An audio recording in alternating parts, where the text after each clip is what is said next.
ससुराल में भी नौकर चाहिए। अजय और रेशमा अपने परिवार के साथ खुशहाल जीवन गुजार रहे थे। रेशमा अपनी बहू रोशनी से बहुत खुश रहती थी, पर रोशनी कहीं न कहीं कुछ बातों से परेशान थी। अरे बहू, अभी तक चाय नहीं बनी? बस हो गया। कितनी देर लगाती हो तुम? सुबह की चाय के बिना मेरा सर दर्द करने लगता है। बस मम्मी जी, हो गई तैयार। रेशमा कप लेकर बाहर आती है। इतने में अजय बाहर आकर रोशनी से पूछता है, बहू दूध वाला आया था क्या, या फिर आज फिर देर कर रहा है? जी पापा जी, अभी देखती हूँ। रोशनी जल्दी से दरवाजे की ओर भागती है, दूध वाले से दूध और अखबार लेती है और फिर वापस आकर अजय को अखबार देती है और चाय का कप उनके पास रख देती है। इतने में रोहन बैग टांग कर आता है। रोशनी, टिफिन दे दो, ऑफिस के लिए लेट हो रहा है। हाँ हाँ, बस 1 मिनट। इतना लेट नहीं चलेगा रोशनी। अरे थोड़ा सा रुकिए ना। वो ऑफिस है, मेरा घर नहीं है, मुझे वहां पर टाइम पर पहुंचना पड़ता है। रोशनी जल्दी से टिफिन पैक करके देती है। रोहन टिफिन लेकर चला जाता है। इसी बीच यश अपने स्कूल के बैग के साथ बाहर आता है। मम्मा, स्कूल का टाइम हो रहा है, मुझे तैयार कर दो। चल बेटा, जल्दी से तेरा सिलेबस लगा दो। मम्मा, मेरा टिफिन। अरे हाँ, तैयार है। चल, पानी की बोतल भी रख लेते हैं। रोशनी अपने बेटे यश को उसका बैग तैयार करके उसके स्कूल बस में बिठा देती है। फिर जल्दी से नाश्ते की तैयारी करने लगती है। सिमरन कॉलेज जाने के लिए तैयार होकर आती है। भाभी, मेरा टिफिन बना दिया ना? हाँ सिमरन, ये लो। सिमरन टिफिन लेकर चली जाती है। उसके जाती ही राहुल अपने कमरे से निकलता है। भाभी, नाश्ता दे दो ना, दुकान के लिए लेट हो रहा है। अभी लाई देवर जी। रोशनी जल्दी से नाश्ता प्लेट में लगाकर राहुल को देती है। अब रसोई में बचे हुए बर्तन देखकर वो गहरी सांस लेती है और बर्तन धोने लगती है। इतने में रेशमा फिर आ जाती है। बहू, बर्तन धोने के बाद झाड़ू पोछा भी कर देना, घर गंदा हो रखा है। जी अभी करती हूँ माँ जी। और हाँ बहू, मंदिर में दिया जलाकर आरती भी कर लेना। जी। रोशनी बर्तन धोकर झाड़ू पोछा करने लगती है। झाड़ू पोछे का काम खत्म होते ही नहाकर मंदिर में दिया जलाकर आरती करती है। इसके बाद रसोई में आकर सबके लिए दोपहर के खाने की तैयारी करने लगती है। बहू, तुमने खाना नहीं खाया? बस पापा जी, पहले आप लोग खा लीजिए, फिर मैं खा लूंगी। बहू, तुम हमेशा ऐसा ही करती हो, पहले सबका ध्यान रखती हो फिर अपने लिए सोचती हो। रोशनी हल्का मुस्कुरा देती है और खाना परोसने में लगी रहती है। सबके जाने के बाद जैसे ही रोशनी खाना खाती है, तुरंत सिमरन कॉलेज से वापस आती है। भाभी, शाम की चाय बना दो ना, बहुत थक गई हूँ। बना रही हो। और कुछ नाश्ता भी देना। रोशनी फिर से उठकर काम में लग जाती है। धीरे धीरे दिन ढलता है और रात का खाना बनाने की तैयारी शुरू होती है। दिन भर काम करने के बावजूद किसी को एहसास नहीं होता कि रोशनी भी इंसान है, वो भी तो थकती है। बहू, आज सब्जी कुछ अच्छे से बना लेना, और हाँ, रोटी गर्मा गर्म सेक कर देना, मुझे ठंडी रोटी बिल्कुल पसंद नहीं है। जी मम्मी जी। खाना तैयार होते ही वो सबको खाना परोसने लगती है। सभी खाने बैठते हैं, लेकिन रोशनी फिर से सबसे अंत में खाती है। पूरा दिन काम करने के बाद वो बहुत थक चुकी थी। रोहन बिस्तर पर बैठा था। रोशनी, बहुत थकी हुई लग रही हो। हाँ, काम थोड़ा ज्यादा था ना आज। रोज यही तो कहती रहती हो। हाँ, क्योंकि रोज ही काम ज्यादा होता है। रोशनी का जीवन हर दिन एक जैसी जिम्मेदारियों में उलझा हुआ था। किसी ने कभी नहीं सोचा कि उसे भी आराम की जरूरत है। रोशनी बेहद थकी हुई महसूस करती है, लेकिन पहली रात में उसने तय कर लिया था कि वो अपनी सास से खुलकर बात करेगी। तभी रेशमा रसोई में आती है। मम्मी जी, आपसे एक बात करनी थी। हाँ बहू, बोलो। वो मैं काफी दिनों से सोच रही थी, क्या हम घर में एक नौकरानी रख सकते हैं? नौकरानी? क्या बहू, तुम्हें क्या दिक्कत है? मम्मी जी, घर का सारा काम अकेले संभालना बहुत मुश्किल हो रहा है। मुझे तो कभी मुश्किल नहीं हुई। पर मम्मी जी, सुबह से लेकर रात तक भागते भागते बहुत थक जाती हूँ।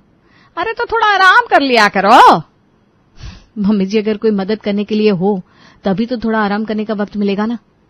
बहू, तुम काम ही कितना करती हो, बस थोड़ा बहुत खाना बनाना, सफाई करना और परिवार का ध्यान रखना, ये तो हर बहू की जिम्मेदारी होती है।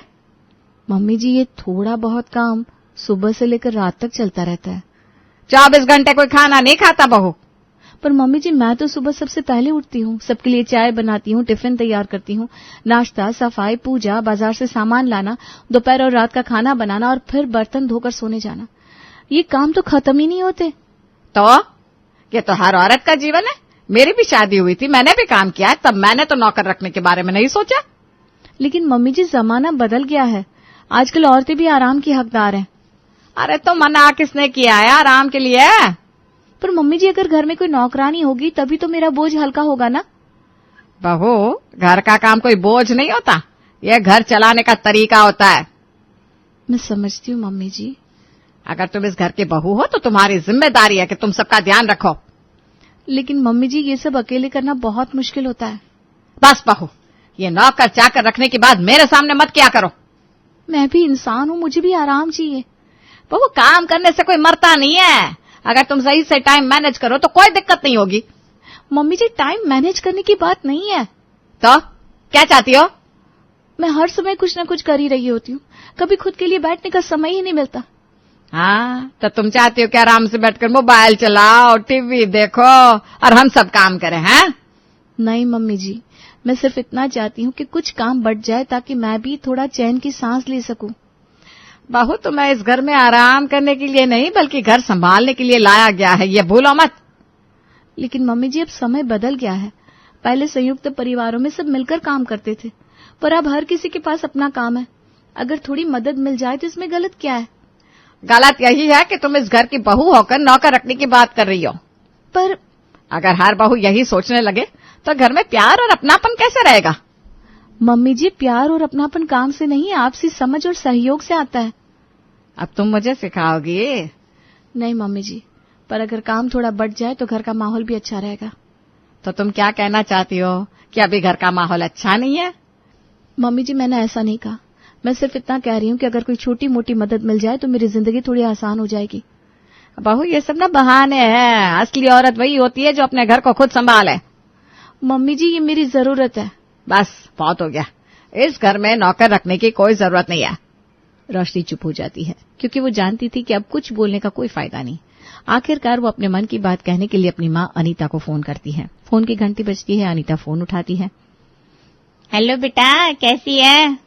मम्मी मैं ठीक नहीं हूँ। क्या हुआ बेटा, कुछ हुआ है क्या? मम्मी मैंने मम्मी जी से नौकर रखने की बात की थी तो। अच्छा, क्या बोली तुम्हारी सास? वही जो हमेशा कहती है, घर का काम बहू की जिम्मेदारी होती है। हमने भी तो सब कुछ किया, तुम्हें भी करना चाहिए। बेटा मुझे तो पहले से पता था वो यही कहेंगी। पर मम्मी मैं सच में बहुत थक जाती हूँ, सुबह से रात तक बस काम काम और काम। बेटा ये तो औरत के हिस्से में होता ही है। मम्मी यहाँ कोई मदद करने को भी तैयार नहीं। अगर मैं कुछ कहूँ तो मुझे ही गलत ठहरा दिया जाता है।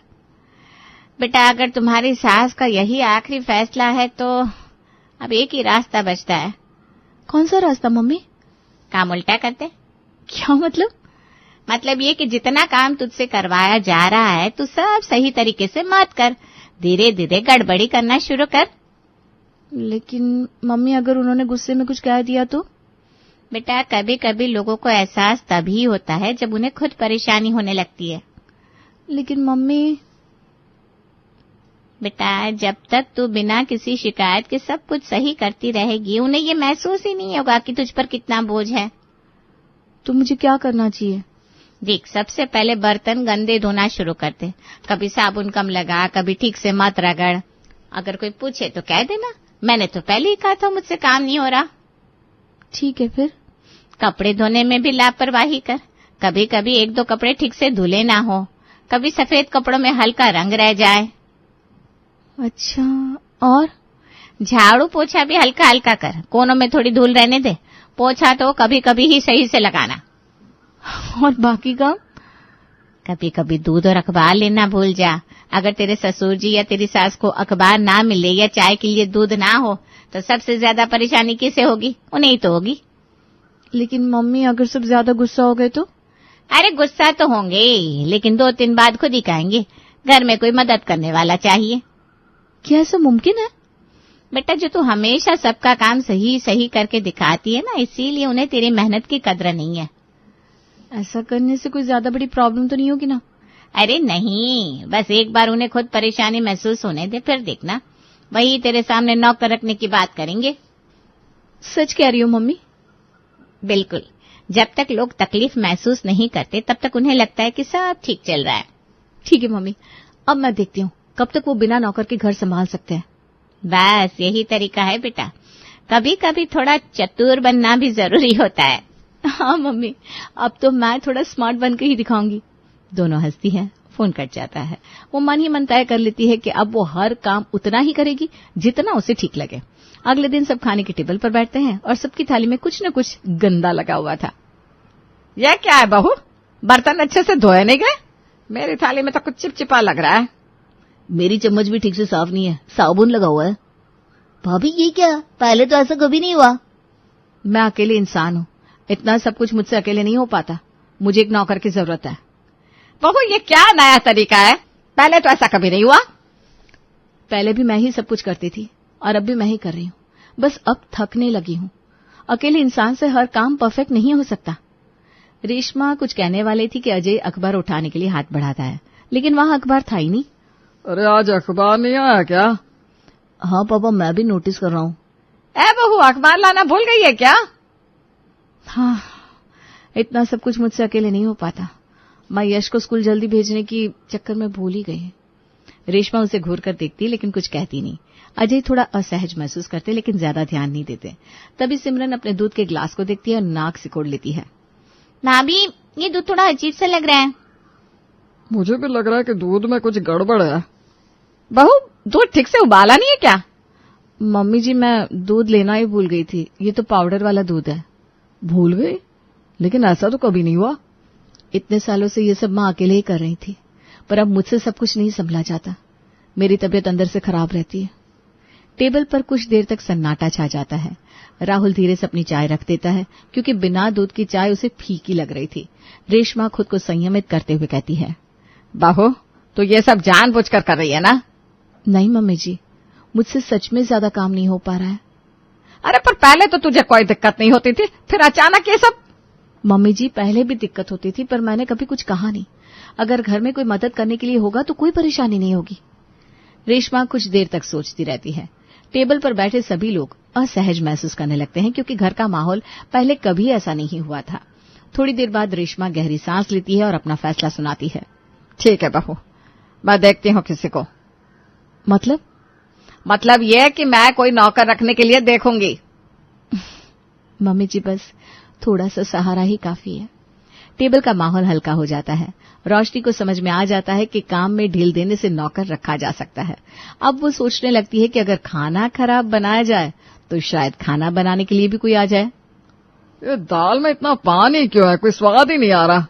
और ये रोटी पूरी काली हो चुकी है, ये खाने लायक है क्या?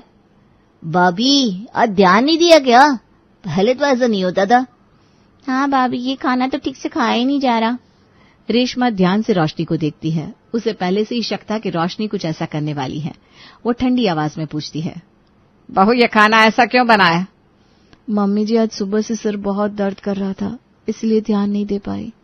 अच्छा, और सुबह चाय में इतनी चीनी क्यों थी? मम्मी जी, हाथ में दर्द हो रहा था ना, गलती से ज्यादा पड़ गई। और लंच में दाल जली हुई थी, वो भी गलती से? जब तबीयत सही नहीं थी तो ये सब। रेशमा पूरी तरह समझ चुकी थी कि रोशनी जानबूझकर ऐसा कर रही है।